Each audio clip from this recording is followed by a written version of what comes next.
नमस्कार। कल जैसा आप सबने कहा था, मैंने inadequacy of classical mechanics discuss किया था और मैंने बताया था कि क्लासिकल मैकेनिक्स के कई एक्सपेरिमेंटल रिजल्ट्स, थ्योरेटिकल रिजल्ट्स पर जाकर के किस प्रकार से अटक जाती है। आज के इस वीडियो में मैं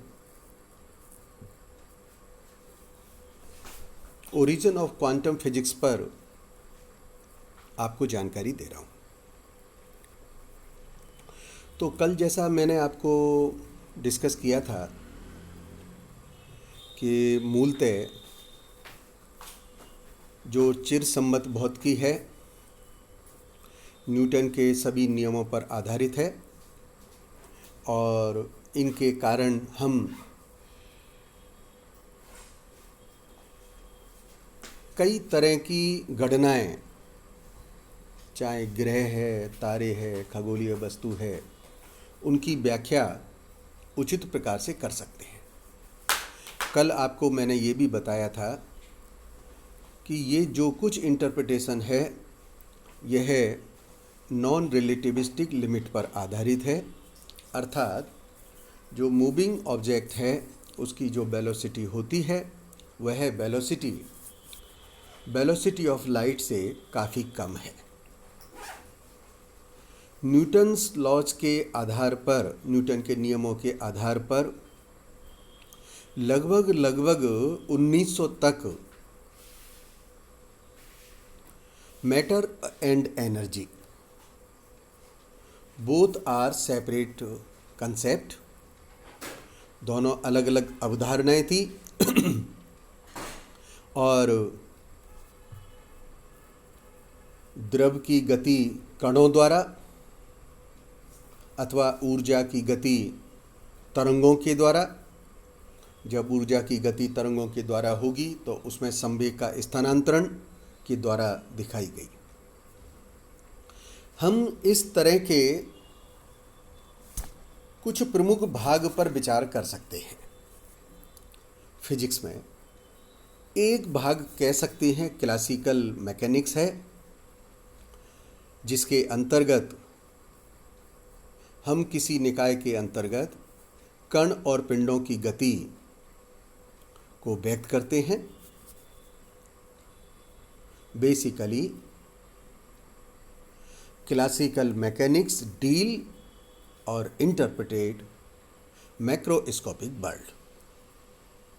न्यूटन के जो नियम हैं उनमें हैमिल्टोनियन, लैग्रांजियन, हम इन सब का उपयोग में लेते हैं। दूसरा भाग है जिसको कि हम थर्मोडायनेमिक्स एंड स्टैटिस्टिकल मैकेनिक्स कह सकते हैं। आप थर्मोडायनेमिक्स सेकेंड ईयर में और काफ़ी स्टैट मैकेनिक्स का भी अध्ययन आपने सेकेंड ईयर में किया है। फिजिक्स में ये वहाँ पर पहला पेपर ही था। तो ये आपने अध्ययन किया हुआ है कि यह फिजिक्स की एक ऐसी ब्रांच है जिसमें हीट एनर्जी के जो रिलेशंस हैं और जो प्रभाव हैं हम उनका अध्ययन करते हैं। इसका क्षेत्र ऊर्जा का कार्य में अथवा ऊष्मा में ट्रांसफॉर्मेशन, साथ ही साथ इस प्रकार के जो ट्रांसफॉर्मेशंस हैं वो सभी ट्रांसफॉर्मेशन प्रेशर, टेम्परेचर, वॉल्यूम के साथ में किस प्रकार से उनके संबंध है उसकी हमने स्टडी लास्ट ईयर की हुई है। हम इस ब्रांच के अंदर पदार्थ के अणु और परमाणु के साथ जो उनके थर्मोडायनेमिक्स वेरिएबल हैं हम उनका अध्ययन और थर्मोडायनेमिक्स लॉज, मैक्सवेल, बोल्ट्जमैन सांख्यिकी, ये सभी कुछ काम इसमें करते हैं। अगर हम क्लासिफिकेशन की दृष्टि से देखें तो तीसरा क्लासिफिकेशन हम इलेक्ट्रोमैग्नेटिज्म के रूप में कर सकते हैं। इलेक्ट्रोमैग्नेटिज्म में हम विद्युत क्षेत्र, इलेक्ट्रिक फील्ड, मैग्नेटिक फील्ड, इनके source, charge density, current density, इस तरह की ब्रांच में इन सब का अध्ययन करते हैं। इलेक्ट्रोमैग्नेटिज्म में आपने फर्स्ट ईयर इलेक्ट्रोमैग्नेटिज्म में अध्ययन किया हुआ है। मैक्सवेल के 4 समीकरण निकाले थे, जिनको कि मैक्सवेल के द्वारा मैक्सवेल समीकरण कहा गया। आपको ध्यान होगा जो चतुर्थ मैक्सवेल समीकरण है उसको हमने एम्पियर्स लॉ से निकाला था। एम्पियर के नियम की सीमाएं भी आपको वहाँ बताई गई थी। 1864 में मैक्सवेल ने विद्युत चुंबकीय तरंगों के सिद्धांत को प्रतिपादित किया और इस सिद्धांत को वैज्ञानिक हर्ट्ज के द्वारा प्रायोगिक रूप से सत्यापित किया गया और ये बताया गया कि जो लाइट है इलेक्ट्रोमैग्नेटिक वेव है और इलेक्ट्रोमैग्नेटिक वेव में रिफ्लेक्शन, रिफ्रैक्शन, परावर्तन, अपवर्तन आदि गुणधर्म भी हैं। इस ब्रांच के अध्ययन के बाद मैक्सवेल ने जो कुछ कार्य किया मैक्सवेल इक्वेशंस के बाद 1900 के लास्ट में ऐसा अनुभव हुआ कि जो समस्त प्राकृतिक घटनाएं हैं जिसमें general theory of radiation and matter के फ्रेम के अंतर्गत समझाई जा सकती हैं, परंतु फिजिक्स के डेवलपमेंट में 1900 के बाद का जो समय है वो एक बहुत टर्निंग पॉइंट है, क्योंकि 1905 में आइंस्टीन ने अपने 3 शोध पत्रों के द्वारा विश्व के वैज्ञानिकों को एक नई दिशा दी। उन्होंने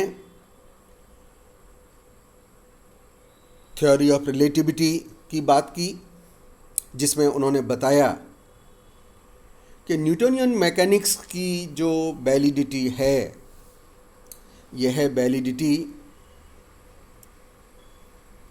जब ऑब्जेक्ट की बहुत हाई वेलोसिटी होती है, when velocity of object approaches the velocity of light, Newtonian mechanics doesn't remain valid. उस समय ये कंसेप्ट न्यूटोनियन मैकेनिक्स के वैलिड नहीं रह पाते। आइंस्टीन ने 1905 में जो पहला काम किया वो थ्योरी ऑफ रिलेटिविटी का था। आइंस्टीन के जो तीनों कार्य है वो आपको ध्यान होना चाहिए: general theory of relativity, Brownian motion, and he gave a successful explanation for the photoelectric effect, for which he got a Nobel Prize. उन्होंने बताया कि validity of classical physics cease at microscopic level. Macroscopic level तक तो ठीक है, macroscopic में चलेगा, लेकिन जब हम माइक्रोस्कोपिक लेवल पर उतरते हैं तो इसके जो नियम हैं कुछ लिमिटेड हो जाते हैं। और ये तय हुआ कि some new concept, some new principle had to be invoked to describe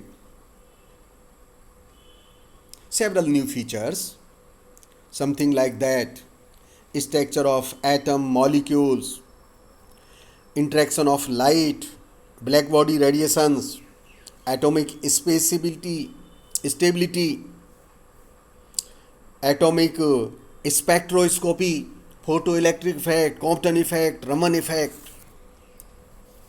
There are several features which to be described, and their explanation was not possible by using the classical physics.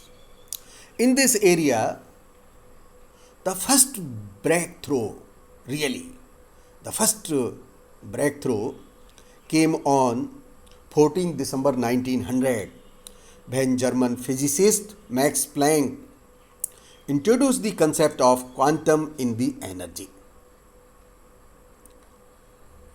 So this is how I started the philosophy of quantum mechanics, and let us now restrict to this time only, and tomorrow we shall continue this lecture and will learn the knowledge of the factors which are responsible for the origin of quantum physics. Thank you, students.